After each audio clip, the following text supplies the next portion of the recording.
নমস্কার। গল্পের ঝুলিতে সকল শ্রোতাবন্ধুদের স্বাগত জানাই।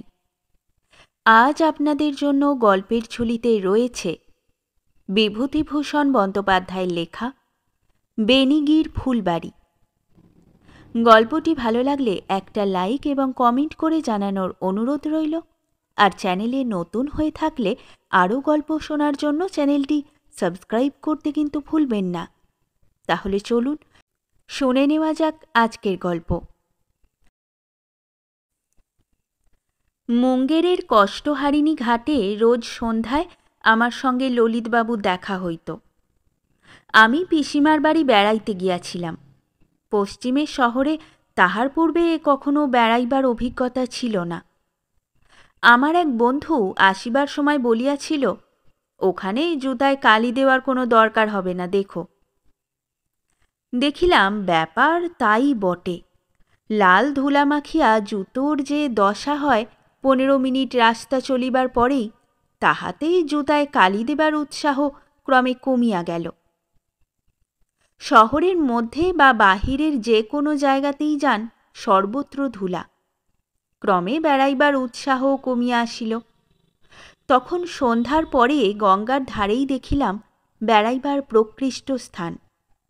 এদিক ওদিক বেড়াইয়া কষ্টহারিণীর ঘাটের সিঁড়ির ওপর রাত পর্যন্ত একা বসিয়া থাকিতাম। একদিন পাশে এক প্রৌঢ় বাঙালি ভদ্রলোক আসিয়া বসিলেন।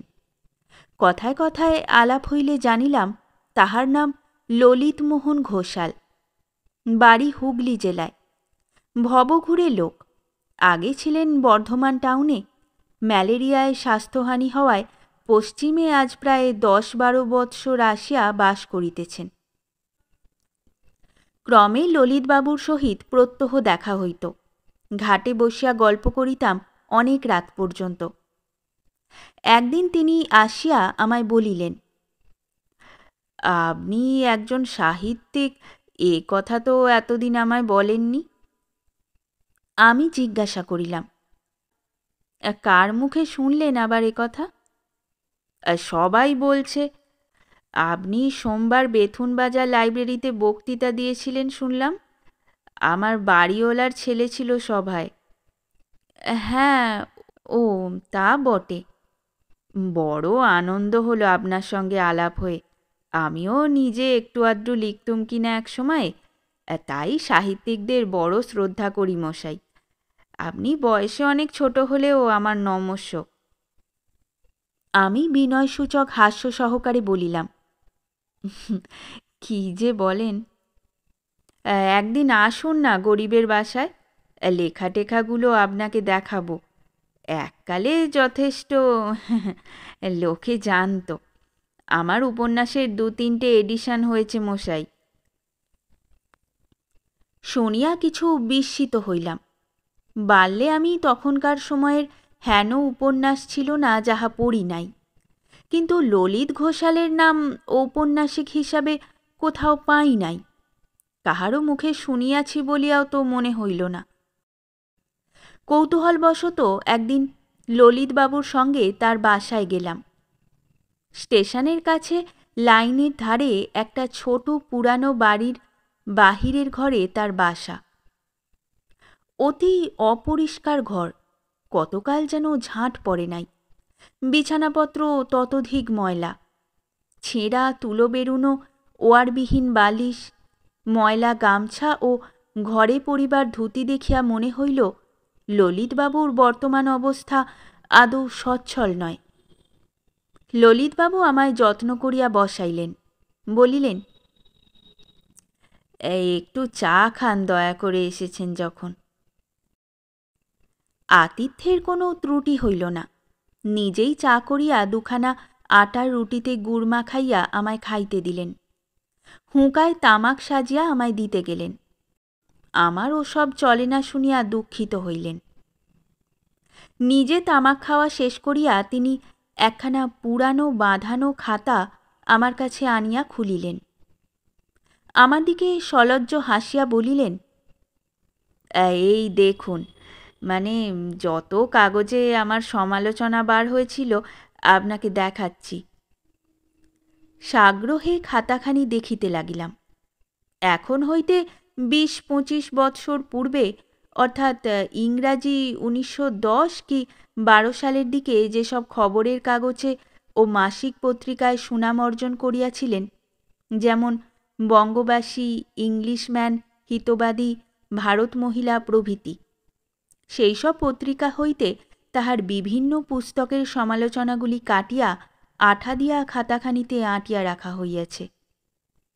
প্রত্যেক টুকরাতে কাগজের নাম ও মাস তারিখ কালি দিয়া হাতে লেখা। টুকরাগুলি বিবর্ণ, হলদে ও জীর্ণ হইয়া গিয়াছে, কিন্তু খুব বেশি ধুলাবালি পড়িয়া নাই তাহাদের উপর। দেখিয়া মনে হয় খাতাখানির প্রতি যথেষ্ট যত্ন নেওয়া হয় ও মাঝে মাঝে ঝাড়া মোছা করা হয়। ললিতবাবু প্রত্যেকটি আমায় পড়িয়া শোনাইতে লাগিলেন। দেখিলাম তাহার বইয়ের এককালে বেশ ভালো সমালোচনা বাহির হইয়াছিল। পড়িতে পড়িতে গর্বে ও আনন্দে তাহার মুখ চোখের ভাবই যেন বদলাইয়া গেল। একখানি ইংরাজি কাগজে তাহাকে বঙ্কিমচন্দ্রের সমকক্ষ বলা হইয়াছে, তবে ইংরাজ সম্পাদিত ইংরাজি কাগজ, বলা বাহুল্য তাহাদের যেমন জ্ঞান বঙ্কিমচন্দ্র সম্বন্ধে তেমনই জ্ঞান ললিত ঘোষাল সম্বন্ধে। উঠিব করিতেছি এমন সময় ললিতবাবু বলিলেন, দুখানা বই লিখে রেখেছি, অনেক দিন হলো। মশাই তো কলকাতায় থাকেন, পাবলিশারদের সঙ্গে যথেষ্ট আলাপ, বই দুখানার কিনারা করতে পারেন। প্রধানত তাহারই আগ্রহে পড়িয়া সেদিন দুখানা ভারী মোটা খাতা আমাকে বাসায় বহন করিয়া আনিতে হইল। আসিবার সময় ললিতবাবু বারবার বলিলেন, আমি যেন পাণ্ডুলিপি দুখানা ভালো করিয়া পড়িয়া দেখি। কিন্তু বাড়িতে আসিয়া খাতা দুখানা পড়িয়া ললিতবাবুর জন্য আমার কষ্ট হইল। অত্যন্ত সেকেলে ধরনের লেখা, জবরজং ভাষা, সেন্টেন্সগুলি কাঠের পুতুলের ন্যায় নরণচরণ বিরহিত, প্রাণহীন। পুস্তকের শেষ অধ্যায়ে পুণ্যের জয় ও পাপের শাস্তি পাঠকের চোখে আঙুল দিয়া দেখানো হইয়াছে। এ যুগে এ বই অচল। ললিত ঘোষালকে কথাটা খোলাখুলিভাবে বলিতে পারি নাই। কষ্টহারিণীর ঘাটে ললিতবাবু জিজ্ঞাসা করিলেন, পড়েছেন? কেমন লাগল? বলিলাম, চমৎকার, একালে অমন লেখার দেখা যায় না। কথাটার মধ্যে মিথ্যা ছিল না। ললিতবাবু অত্যধিক খুশি হইয়া বলিলেন, হ্যাঁ, আপনি হলেন গিয়ে নিজে একজন লেখক, সমজদার লোক, আপনাকে কি বুঝিয়ে বলতে হবে এসব? আজকাল লেখা বদলে গিয়েছে মশাই, লিখতে জানেই না। বঙ্কিম, হেমবাবু, নবীন সেন কী সব মহারথী বলুন দিকি একবার। তা নয় রবি ঠাকুর। ললিতবাবু তাচ্ছিল্য ও বিরক্তির ভঙ্গিতে অন্যদিকে ঘাড় ফিরাইলেন। আমি সমর্থনসূচক মাথা নাড়িলাম। ললিতবাবুর উপন্যাস দুখানির প্রশংসা করিয়া যে ভালো কাজ করি নাই, পরে তাহা বুঝিয়াছিলাম। দিন নাই রাত নাই ললিতবাবু তাগিদ দিয়া আমাকে অতিষ্ঠ করিয়া তুলিলেন যে উপন্যাস দুখানির কি কিনারা করিলাম। এমনকি সন্ধ্যাবেলায় কষ্টহারিণীর ঘাটে বেড়ানো প্রায় ছাড়িয়া দিতে হইল। ৫-৬ দিন ললিতবাবুর সঙ্গে দেখা হয় নাই। একদিন আমার বাসার চাকর বলিল, আপনাকে এক ঔরত খুঁজছে বাইরে। ঔরত কে খুঁজিবে? বাহির হইয়া দেখি একটি সুন্দরী যুবতী সলজ্জ সংকোচের সহিত বাসার উঠানের পেঁপেতলায় দাঁড়াইয়া আছে। সবিস্ময়ে বলিলাম, কে? মেয়েটি চোখ নিচু করিয়া দেহাতি হিন্দিতে বলিল, ললিতবাবু আপনাকে একবার ডেকেছেন বাবুজি। ললিতবাবু? বেশ, যাব বেলা। মেয়েটি চলিয়া গেল। ভাবিলাম, মেয়েটি কে? ললিতবাবুর ঝি নাকি? কখনো সেখানে দেখিয়াছি বলিয়া তো মনে হইল না। বেশ দেখিতে মেয়েটি। এদেশের হিন্দুস্থানি মেয়েরা সচরাচর যেমন আঁটোসাঁটো গড়নের হয় তেমন তো বটেই, ফর্সা ধপধপে রং, মুখশ্রীও বেশ লালিত্যপূর্ণ। সন্ধ্যাবেলায় ললিতবাবুর বাসায় গেলাম। ললিতবাবু উনুনে কড়া চাপাইয়া চায়ের জল গরম করিতেছিলেন। জল নামাইয়া দুধ ও ভেলি গুড় মিশাইয়া চা তৈরি করিয়া আমায় খাইতে দিলেন।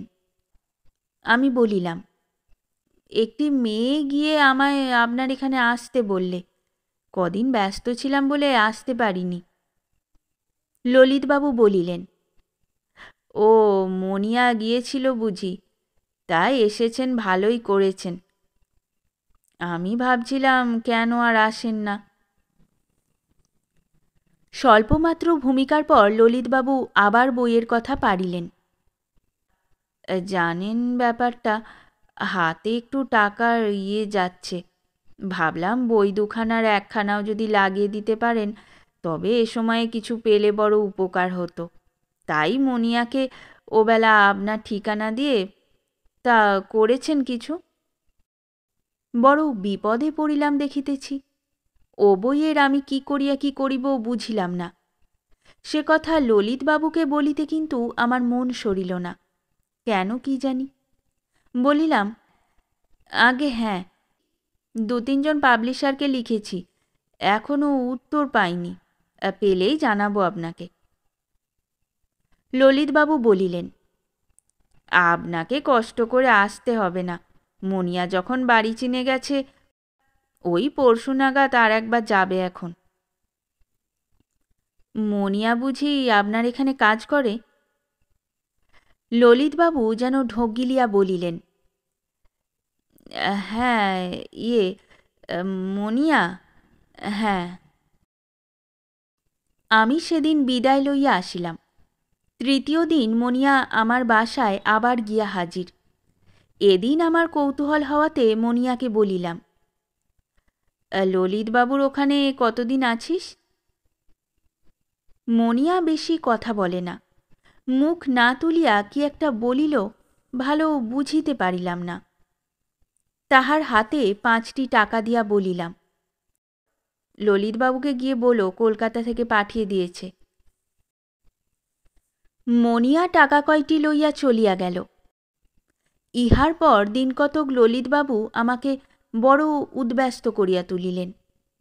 কোন পাবলিশার তার বই লইতেছে, কি কথা হইতেছে তাহাদের সঙ্গে ইত্যাদি।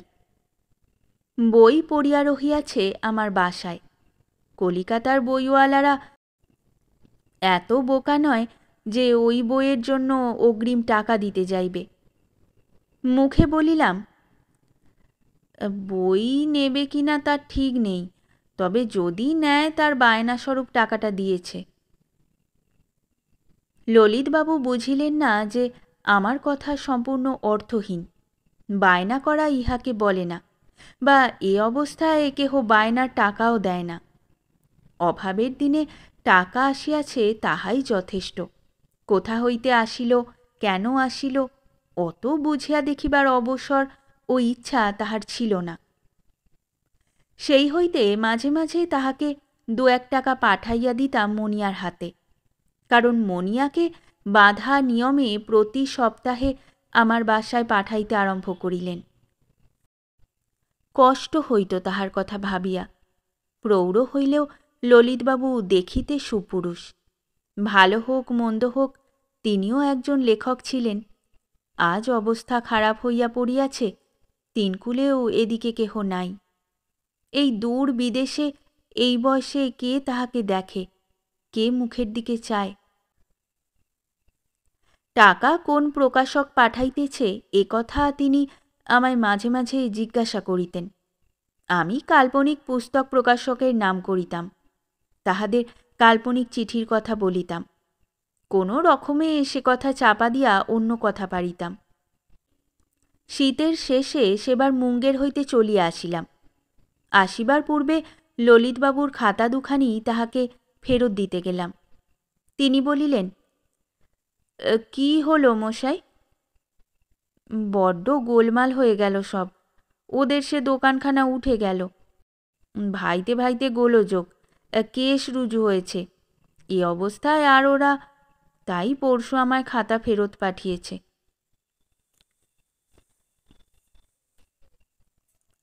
পুনরায় ঘটনাচক্রে মুঙ্গেরে গেলাম ৩ বৎসর পরে। গিয়াই সর্বপ্রথম ললিতবাবুর কথা মনে হইল। কষ্টহারিণীর ঘাটে তাহাকে দেখিতে পাইলাম না। দু একজনকে জিজ্ঞাসাও করিলাম, ললিতবাবু মুঙ্গেরে আছেন না অন্যত্র চলিয়া গেছেন, কিন্তু বিশেষ কেহ কিছু বলিতে পারিল না। একদিন শহরের বাহিরে টমটম ভাড়া করিয়া বেড়াইতে গিয়াছি। পথে শহর হইতে অন্তত ৬-৭ মাইল দূরে একটা বড় বাগান বাড়ি দেখিয়া টমটমওয়ালাকে বলিলাম, এ কার বাগান বাড়ি রে? টমটমওয়ালা ভালো বাংলা বলে। আমার কথার উত্তরে সে বলিল, ই বেনিগির ফুলবাড়ি আছে। শুনিয়াই বাগানটা দেখিবার শখ হইল। দেখতে দেয়? হাঁ বাবুজি, হুহা বাঙালি বাবু আছে, দেখনে কাহে নেই দেবে। আমার আগ্রহ আরও বাড়িল বাঙালিবাবুর নাম শুনিয়া। টমটম গেটের সামনে দাঁড় করাইয়া বাগানের ভিতর গেলাম। অদ্ভুত বাগান। দেখিয়াই বুঝিলাম এককালে খুব বড় ও শৌখিন বাগান বাড়ি ছিল। বর্তমানে সে অবস্থা নাই। কিন্তু বনে জঙ্গলে সমাকীর্ণ এই পরিত্যক্ত বাগান বাড়ির বন্য সৌন্দর্য আমাকে বড় মুগ্ধ করিল। গেট হইতে কাঁকর বিছানো পথটি বাঁকিয়া চলিয়াছে। গাছপালার আড়ালে যে ভাঙা পুরাতন বাড়ির চুনবালি খসা শ্রীহীন জীর্ণ রূপ দেখা যাইতেছে সেদিকে। বাগানের সর্বত্র খুব বড় বড় বৃদ্ধ গাছ, প্রধানত বট, অশ্বত্থ, নিম, মেহগিনি, কৃষ্ণচূড়া, ছাতিম ইত্যাদি। গাছগুলির তলায় ঘন ফার্ন ও কাঁটা জঙ্গল। এখানে ওখানে জংলি গোলাপের ঝোপ। কালো পাথরের হাতির মুখ, মকর মুখের পয়ননালী, হাত ভাঙা লোহার বেঞ্চি, চটা ওঠা ঠেস গাঁথা চাতাল। জঙ্গলের নিচে লতায় পাতায় কাঠবেড়ালির লঘু পদে ত্রস্ত যাওয়া আসা। বনটিয়ার ডাক বড় বড় গাছের পাতার ফাঁক দিয়া সূর্যালোক আসিয়া পড়িয়াছে। একটা পাথরে গাঁথা শুকনো ফোয়ারার ধারে ঘন চামেলির ঝোপ, চামেলি ফুলের মিষ্টি সুবাস। প্রাচীন বটগাছে ডাহুক পাখির ডাক, আর পায়ের নিচে আধশুকনো লম্বা লম্বা উলু ঘাসের মধ্যে বহুরূপীর গতিবিধির খর্মর শব্দ। সবটা মিলাইয়া একটা নিবিড় শান্তি ও নীরবতা। কোনো বড়লোকের বাগান ছিল এক সময়। বোধহয় অবস্থা খারাপ হইবার জন্য আর বাগান দেখাশোনা করিবার শখ নাই। ফোয়ারার কাছে দাঁড়াইয়া এই সব দেখিতে দেখিতে ঐশ্বর্যের নশ্বরতা লইয়া বেশ একটা গভীর ধরনের প্রবন্ধ, যাহাতে মানুষের ও সমাজের সত্যকার উপকার হয়, হালকা গল্প বা উপন্যাস লিখিয়া লাভ কি, সেই রকম প্রবন্ধ রচনা করিব ভাবিতেছি, এমন সময় হঠাৎ চমকিয়া উঠিলাম। আমার সামনের কাঁকরের পথ দিয়ে আসিতেছেন কষ্টহারিণী ঘাটের সেই লেখক ললিত ঘোষাল। আমি বলিলাম, ললিতবাবু যে, এখানে কি রকম, চিনতে পারেন? ললিতবাবু চিনিতে পারিলেন। আমায় দেখিয়া খুব খুশি হইলেন। আমায় জোর করিয়া বাড়ির দিকে লইয়া চলিলেন। আজ এখানে থাকিতে হইবে, কোনো অসুবিধা নাই, কতকালের পর দেখা, অনেক কথা আছে ইত্যাদি। বাড়িটা খুবই পুরানো। সামনে খুব বড় রোয়াক বা চাতাল। সেখানে আমরা পাথরের বেঞ্চিতে গিয়া বসিলাম। ললিতবাবুকে বলিলাম, তারপর আপনাকে কত খুঁজেছি। মুঙ্গের শহরে আজ দিন 15 এসেছি। এখানে এই গটফর সেকেন্ড জায়গায় কি করে এসে পড়লেন? কিনেছেন নাকি? এখানে আর থাকে কে? ললিতবাবু হাসিয়া বলিলেন, আরে ব্যস্ত হবেন না, সবই দেখতে পাবেন। আপাতত একটু চা খান। দাঁড়ান, বলে আসি। ললিতবাবু কাহাকে চায়ের জন্য বলিয়াছিলেন তখন বুঝি নাই, কিন্তু প্রায় আধ ঘণ্টা পরে যে বীরাবনতা সুন্দরী হিন্দুস্থানি মেয়েটি চা ও পাঁপড় ভাজা আনিয়া আমাদের সামনে রাখিল, তাহাকে দেখিয়া চিনিলাম। ললিতবাবু বলিলেন, চিনেছেন একে? হ্যাঁ, ও তো সেই মনিয়া। ও তাহলে এখনো আপনার কাছেই কাজ করে? কথাটা শুনিয়া ললিতবাবু হাসিলেন। মনিয়ার মুখেও সলজ্জ হাসি রেখা ফুটিল। সে অন্যদিকে মুখ ফিরাইল। ব্যাপার কি? আমার কথার মধ্যে হাসিবার কি আছে ভাবিয়া পাইলাম না। ললিতবাবু বলিলেন, মনিয়া, যাও আর একটু চা দাও আমাদের। মনিয়া চলিয়া গেলে ললিতবাবু আমার দিকে ফিরিয়া বলিলেন, কে কার কাজ করে মশাই? মনিয়াকে আপনি ভালো করে কোনো দিন জানেন না। এই ফুলবাড়ি ওর নিজের, আমি ওর আশ্রয়ে আছি। এটা ওর বাপের বাড়ি। মনিয়াকে ললিতবাবুর ঝি বলিয়াই জানিতাম। কখনো আমার মনে আসে নাই যে সে ছদ্মবেশিনী রাজকুমারী। সুতরাং কথাটা শুনিয়া তো দস্তুর মতো আশ্চর্য হইলাম। বলিলাম, মুঙ্গেরে যখন থাকতেন আপনি, তখন মনিয়া তো আপনার বাসায় কাজ করত। ললিতবাবু হাসিয়া বলিলেন, কখনো আমার বাসায় কাজ করতে ওকে দেখেছিলেন? আন্দাজ করেছিলেন আপনাকে ডেকে আনতো বলে, আসল কথা জানতেন না। আসল কথাটা কি, তাড়াতাড়ি বলুন, রহস্যটা কোথায়? মনিয়ার বাবার সঙ্গে ওর মায়ের বিয়ে হয়নি। ওর বাবা মস্ত ধনী জমিদার ছিলেন। ওর মা মজফ্ফর জেলার এক ব্রাহ্মণ গৃহস্থের মেয়ে। এই বাগান বাড়িতে এনে ওর বাবা তাকে তার কাছে রাখেন। মনিয়া ওদের একমাত্র সন্তান। এখন দুজনেই পরলোকগত। মনিয়া এই বাগান বাড়ির মালিক। বুঝলেন কিছু? খুব সোজা কথা। খুব সোজা কথা নয়। মনিয়ার সঙ্গে আপনার কিভাবে আলাপ? আপনি বা এখানে থাকেন কেন? মনিয়ার অভিভাবকই বা কে ছিল? এসব কথা খুব সোজার কই। ললিতবাবু বলিলেন, সে আরও সোজা কথা। আমি মনিয়ার বাবার প্রাইভেট সেক্রেটারি ছিলাম। তার মৃত্যুর পরে আমি এখন মনিয়ার অভিভাবক। আর একজন ওছি আছেন, মুঙ্গেরের উকিল বাবু কমলেশ্বরী সহায়। মধ্যে আমাকে ওরা সবাই ষড়যন্ত্র করে তাড়িয়ে দিয়েছিল, তাই মুঙ্গেরে গিয়ে বছরখানেক ছিল। মনিয়া প্রায়ই আমার সঙ্গে দেখা করতে যেত। আপনার কাছে ওকে পাঠাতুম বইয়ের দরুন টাকা আনতে। ও নিজেও অনেক সাহায্য করেছে। বলিলাম, ওর বিয়ে হয়নি? ললিতবাবু চুপ করিয়া থাকিয়া বলিলেন, ওর এই ইতিহাস শুনে কে ওকে বিয়ে করবে বলুন?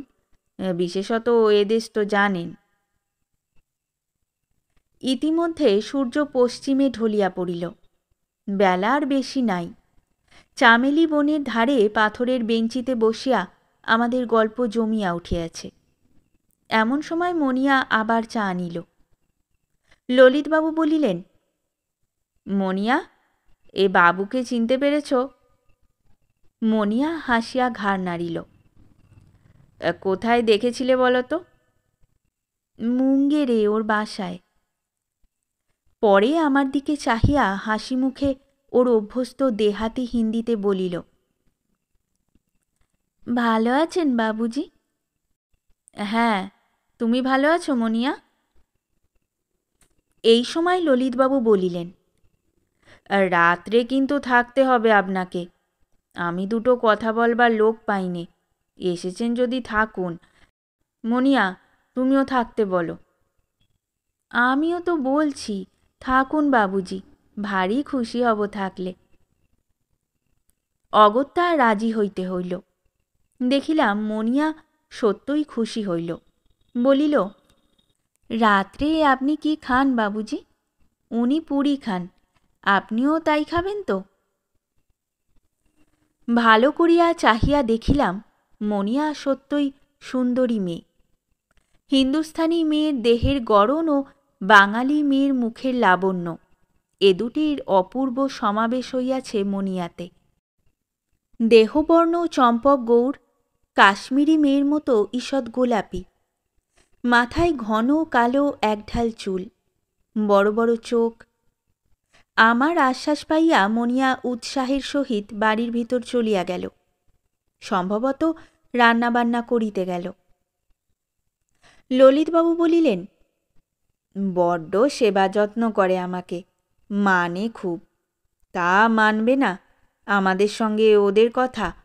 কত কান্নাকাটি করে আমায় আনলো। রাত্রেই চমৎকার চাঁদ উঠিল। জ্যোৎস্নার আলো বেনিকির ফুলবাড়ির প্রাচীন বট, মেহগিনি ও পাইন গাছের ডালে পড়িয়া সমস্ত উদ্যানটিকে যেন এক রহস্যময় পুরানো দিনের জগতে পরিণত করিল।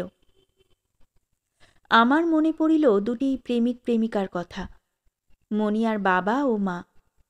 তারা সমাজ সংসারকে তুচ্ছ করিয়া এই নিভৃত নিরালা বাগানে পরস্পরের প্রণয়কে মাত্র সম্বল করিয়া জীবনের দিনগুলি কাটাইয়া গিয়াছেন। মনিয়া আমাদের ডাকিয়া লইয়া গেল খাইবার জন্য। তখন রাত 10টার কম নয়। এই এত বড় বাড়ির নিভৃত রান্নাঘরটিতে বসিয়া মেয়েটি এতগুলি রান্না রাঁধিয়াছে। এক চুপড়ি আটার পুরি ভাজিয়াছে। আগুনের তাতে সুন্দর মুখখানি রাঙা, কপালে বিন্দু বিন্দু ঘাম, দীর্ঘ কালো কেশপাশ অবিন্যস্ত। দেখিয়া তাহার উপর কেমন মমতা হইল। মনিয়া কাছে বসিয়া আমাদের যত্ন করিয়া খাওয়াইল। নিজের হাতে ললিতবাবুকে তামাক সাজিয়া দিয়া গেল, মশলা সুপারি দিয়া গেল। হিন্দুস্থানির দেশে পান খাওয়ার তেমন রেওয়াজ নাই। ললিতবাবুর ওপর হিংসা হইল। লোকটা তোফা আছে। মনিয়ার মতো মেয়ের সেবা যে দিনরাত পায়, তাহার উপর হিংসা হয় বই কি। লোকটার বরাত ভালো। এইভাবে ললিতবাবুর সঙ্গে যে আলাপ পরিচয়ের সূত্র পুনরায় স্থাপিত হইল, আমার 1 বৎসরব্যাপী মুঙ্গের প্রবাসের মধ্যে সেই সূত্র ধরিয়া অনেকদিন বেনিগির ফুলবাড়িতে গিয়াছি। বারদই যাইবার পরে আমার কৌতূহল বড় বাড়িল। হয়তো আমার সে কৌতূহল অযথা ধরনের, তবুও সম্পূর্ণ স্বাভাবিক। কৌতূহল শুধু এই বিষয় যে মনিয়া ও ললিতবাবুর সম্পর্কটি কী। ললিতবাবুর বয়স 52 হইতে পারে, 57 হইতে পারে, 60 বলিলেও দোষ ধরিতে পারা যায় না। মনিয়ার বয়স খুব বেশি হইলেও 24-এর বেশি কখনো নয়। পিতা পুত্রীর সম্পর্ক, ছাত্র শিক্ষকের সম্পর্ক, অভাবপক্ষে ভাই বোনের সম্পর্ক, বয়স হিসাবে তাই হওয়া উচিত এবং হইলে দেখাইতো খুব ভালো, মানিয়া লইতাম। কিন্তু জগতেই যাহা ভালো দেখায়, যাহা হওয়া উচিত, তাহা সবসময় ঘটে না, ইহাই দুঃখ। একদিনের কথা বলি, কি করিয়া প্রথম আমার সন্দেহ হইল। সেদিন ভয়ানক গরম, দারুণ রোদের তাত। বেলা 3টের সময় আমি গিয়াছি ওখানে। গিয়া দেখি মনিয়া ছাড়া আর কেহ নাই বাড়িতে। সে আমায় দেখিয়া প্রায় কাঁদো কাঁদো হইয়া বলিল, বাবুজি, উনি কোথায় বেরিয়ে গিয়েছেন দুপুরের পরে। 1 ঘন্টার মধ্যে ফিরবার কথা, এখনও ফিরলেন না। কি হবে? জিজ্ঞাসা করিয়া শুনিলাম ললিতবাবু বালিশের জন্য শিমুল তুলা কিনিতে গিয়াছেন নিকটবর্তী কি একটা বস্তিতে। আমি যত মনিয়াকে বোঝাই, তাহার সে কি ব্যাকুলতা, কি উদ্বেগ, বারবার ঘর বাহির করার সে কি চঞ্চল ভঙ্গি। আমি সেদিন মনিয়াকে নতুন দৃষ্টি দিয়া দেখিলাম যেন। সেই একদিন দেখিয়াই আমি স্পষ্ট বুঝিয়াছিলাম মনিয়া ললিতবাবুকে ভালোবাসে। পিতা পুত্রী নয়, ভাই বোন নয়। নায়িকার মতো ভালো না বাসিলে ঠিক সে জিনিসটা হয় না। চোখে না দেখিলে কি করিয়া তাহা বুঝাইব? তাহার পর ললিতবাবু একদিন আমাকে সামান্য একটু বলিলেন। কথায় কথায় মনিয়ার কথা উঠিলে আমায় বলিলেন, ও আমার মুখের দিকে চেয়ে ওর যৌবনের দিনগুলো কাটালো। কতবার ভাবি আমার অবর্তমানে ওর কি যে হবে। সমাজে ওর স্থান কোনো দিনই নেই। আমায় ছাড়া ও কাউকে জানেও না। ভেবে কষ্ট হয় এক এক সময়।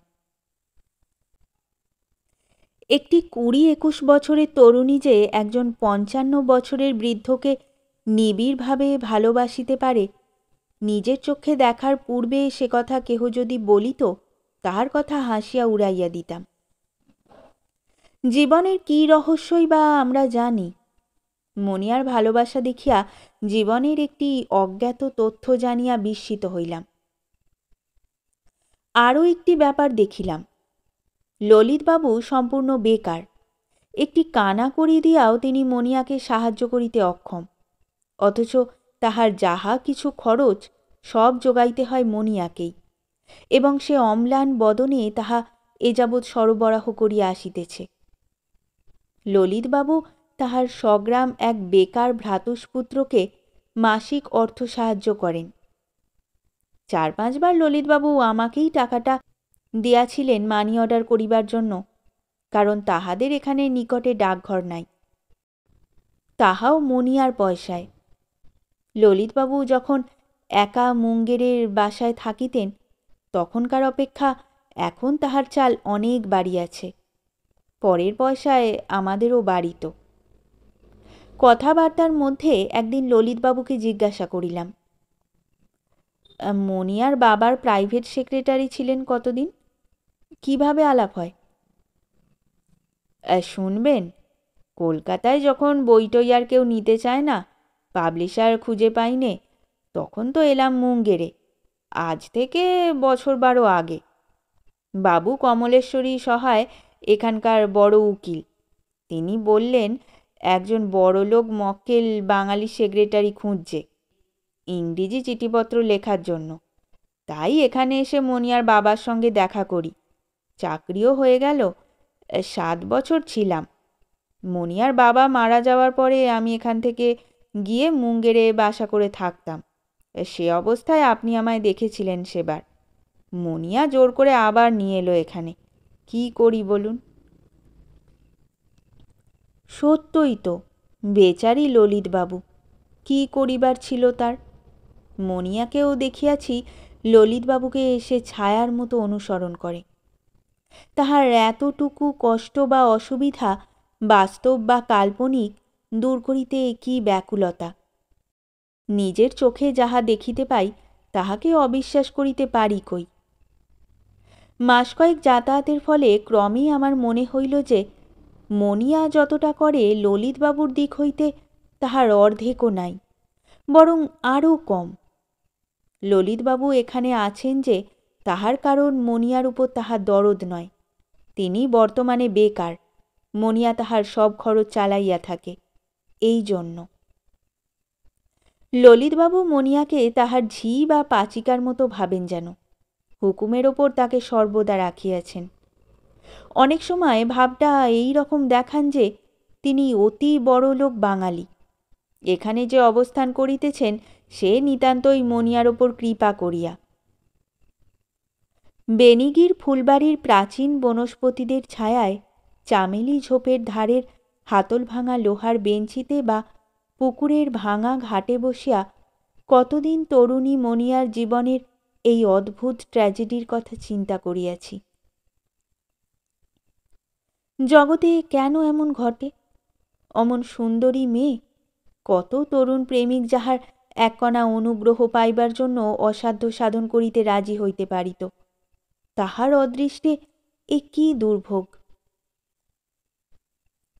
একদিন এ অবস্থায় একা বসিয়া আছি, মনিয়াকে দূরে দেখিতে পাইয়া ডাকিলাম। এ সময়টা সে খানিকক্ষণ আপন মনে বাগানে বেড়ায় জানি। মনিয়া কাছে আসিয়া বলিল, এখানে বসে কেন বাবুজি? বেশ বসে আছি। ললিতবাবু উঠেছেন? এখনো ওঠেননি।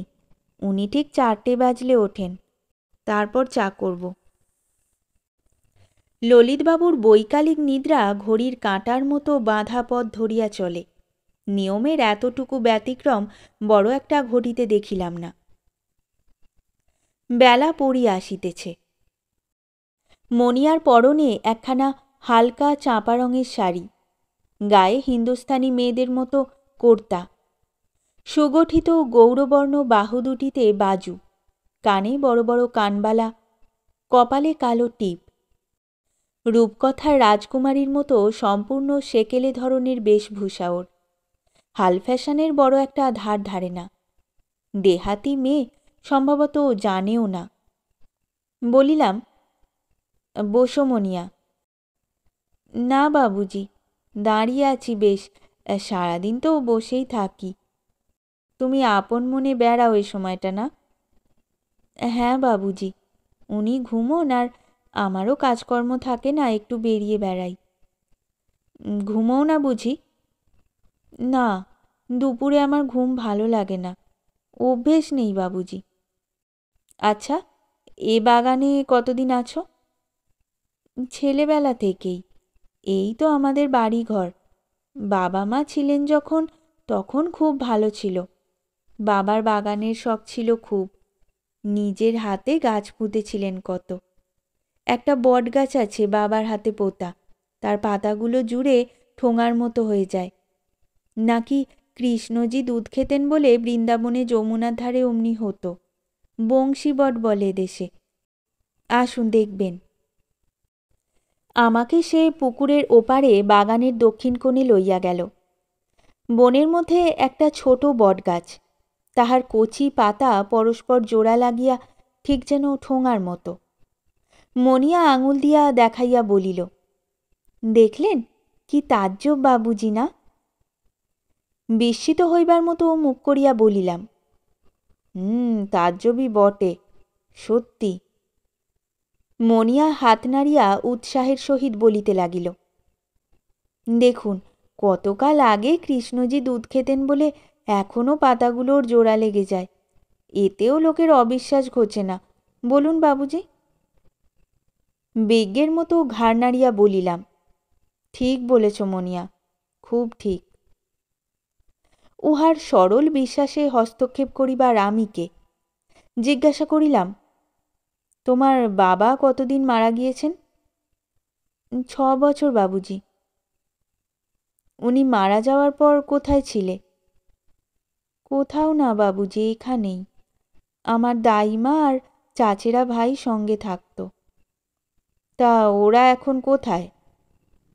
উনি আসাতে চলে গিয়েছে। কি করি বাবু, মুঙ্গেরে বড় কষ্ট পেতেন উনি। বাবা এমন কিছু রেখে যাননি যে সেখানকার সব খরচ দিই, তবে এখানে থাকলে চলে যায় এক রকমে। ওর কষ্ট চোখে দেখে থাকতে পারলাম না, তাই নিয়ে এলাম। তোমার ভাই তাতে চড়ল বুঝি? উফ, ভারী রাগ তাতে। বলে, বাঙালি বাবুকে কেন নিয়ে এলি তুই? আমিও বলেছি, ওর আশা পছন্দ না করো চলে যাও, আমার বাড়ি, আমি যা ভালো বুঝবো করব। তাই চলে গেল। এখন উনি ছাড়া আর আমার কে আছে বাবুজি? মনিয়ার চোখ দুটি ছলছল করিয়া উঠিল। মেয়েটি সত্যবাদিনী, তাহার স্পষ্ট সত্য কথা বলিবার সাহস দেখিয়া প্রীত হইলাম। অন্য কথা পারিবার জন্য বলিলাম, গান গাইতে পারো মনিয়া? মনিয়া সলজ্জ কণ্ঠে বলিল, বেশি কিছু না বাবুজি, বহুত একটু। গাইবে? গাও না। মনিয়া কি বুঝিল জানি না, বিস্ময়ের দৃষ্টিতে আমার দিকে চাহিয়া প্রতিবাদের সুরে বলিল, বাবুজি। আমি মনিয়ার সহিত প্রেম করিতে চাহি নাই। মনিয়া আমাকে ভুল বুঝিয়া বসিল। সেভাবে কথাটা বলি নাই আমি। বলিলাম, এখন না হয় সন্ধ্যের সময় করো, ললিতবাবু যদি বলেন তাহলে গাইবে।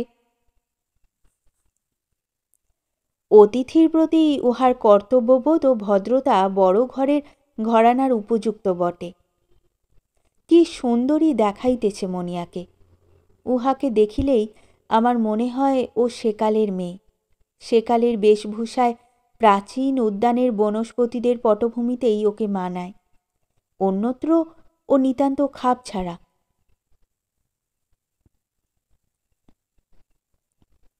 বেলা পড়িয়া আসিতেছে, প্রাচীন বটের ডালে ডাহুক ডাকিতেছে। ললিতবাবুর ঘুম ভাঙিবার সময় হইল। বলিলাম, চলো মনিয়া, 4টে বাজে। সন্ধ্যার পর ললিতবাবুকে বলিয়া মনিয়াকে গান গাওয়াইলাম। ওর এমনি খুব সুরেলা গলা, তবে বিহারি দেশওয়ালি গ্রাম্য সুরের গানই বেশি জানে। বেনিগির ফুলবাড়িতে বড় বড় গাছপালা, মেহগিনি, কৃষ্ণচূড়া, চামেলির বন আমার চক্ষুর সম্মুখ হইতে মুছিয়া গেল গান শুনিতে শুনিতে। আমি যেন অতীত যুগের ভারতে ফিরিয়া গিয়াছি। বাণভট্ট কি শূদ্রক বা ওই ধরনের কোনো কবির নায়িকা জীবন্ত হইয়া যেন আমার সামনে বসিয়া সুন্দর হাতটি নাড়িয়া বীণা বাজাইয়া অর্ধমাগধী ভাষায় সঙ্গীত গাহিতেছে। সেদিন জ্যোৎস্না রাত্রের আলো ছায়ার মধ্যে মনিয়াকে দেখিয়া আমার মনে হইল, কবি বাণভট্ট সে যুগে ঠিক এমনই একটি সুন্দরী মেয়েকে দেখিয়া তাহার কাব্যের মহাশ্বেতার কল্পনা করিয়া থাকিবেন। সমগ্র বৃদ্ধ পৃথিবীকে নবযৌবনের সাজে সাজাইবার মায়ামন্ত্র যে ইহাদের সুন্দর মুখের স্মিতহাস্য, ইহাদেরই পদ্মপলাশ লোচনের অশ্রুজল। হয়তো তখন আমার বয়স কম ছিল বলিয়াই মনিয়াকে আমার অত ভালো লাগিয়াছিল। এখনও বিহার বা পশ্চিমের কথা মনে হইলেই আমার মনের চোখে ভাসিয়া ওঠে বেনিগির ফুলবাড়ি, তার প্রাচীন গাছপালা, চামেলি বন ও রূপসী মনিয়া। মাসখানেক পরে একদিন ললিতবাবু মুঙ্গেরে আমার বাসায় আসিলেন। তাহাকে দেখিয়া খুশি হইয়া বলিলাম, আসুন আসুন ললিতবাবু, কখন এলেন? ললিতবাবু কপালের ঘাম মুছিয়া বলিলেন, এই এলাম মশাই, দেশে যাচ্ছি। একটু বিস্মিত হইয়া বলিলাম, দেশে? হ্যাঁ দেশে, ওখান থেকে চলে এলাম। চলে এলেন? তার মানে মনিয়া কেমন আছে? ললিতবাবু ঝাঁঝের সহিত বলিলেন, ভালোই আছে, আমার পোষালো না, চলে যাচ্ছি। ব্যাপার কি? হলো কি? হবে আর কি, আমি কারো হাত তোলা খেয়ে থাকতে পারবো না। হয়েছে কি, আমার বাড়িতে একটা 11.5 টাকা রেভিনিউ মানি অর্ডার পাঠাতে হবে। আজ কদিন ধরে চাচ্ছি টাকাটা। কবার চাইব? আমার মান বলে একটা জিনিস আছে তো, আজ দেব কাল দেব। আজ ওবেলা নিয়ে এসেছে 5টি টাকা, ছুঁড়ে ফেলে দিলাম। আরে আমার বইয়ের এককালে 3-3টে এডিশন হয়েছে, আমায় টাকা চেনাতে হবে না। ওর মা ছিল ভ্রষ্টা, ওদের কি ভদ্রস্থতা আছে মশাই? ভদ্রলোকের খাতির কি বোঝে ছাতুখোর মেরুয়াবাদীর দল? ললিতবাবুর মুখের এ কথার কিছুদূর পর্যন্ত আমি প্রণয়ীর অভিমান বলিয়া ধরিয়া লইতে পারিতাম হয়তো, কিন্তু তাহার উক্তির সবটা এভাবে গ্রহণ করিতে পারিলাম না। তাহার চরিত্র ও মেজাজের উপর আমার অশ্রদ্ধা হইয়া গেল। টাকার জন্য আমাকে পূর্বে তিনি কিরকম উদ্ব্যস্ত করিয়া তুলিয়াছিলেন সে কথা মনে পড়িল। কারণ তাহার পুস্তক প্রকাশের আসল উদ্দেশ্য সাহিত্যপ্রীতি নয়, টাকা, তাহা অনেকদিন বুঝিয়াছি। আমি বলিলাম, হয়তো মনিয়ার কাছে নেই, এ হতে পারে। আর নেই তো কি মশাই, 7টা টাকা আর নেই? এর আগেও বাড়িতে টাকা পাঠাবার বেলায় এরকম করেছে। তাছাড়া ঠিক সে কথাও নয়, আমার আর ভালো লাগছে না এই ছাতুখোরের দেশে। দেশে গিয়ে মানকচু আর নলেন গুড়ের পায়েস খেয়ে বাঁচি দিন কত। রাঁধতে পারে কেউ এদেশে? যা রাঁধবে ওই এক তরকারি, বেগুন বেগুনি এক তরকারি, পটল পটলই এক তরকারি। এদেশে মানুষ আছে? রামও। বলিলাম, দেশে কে আছে আপনার?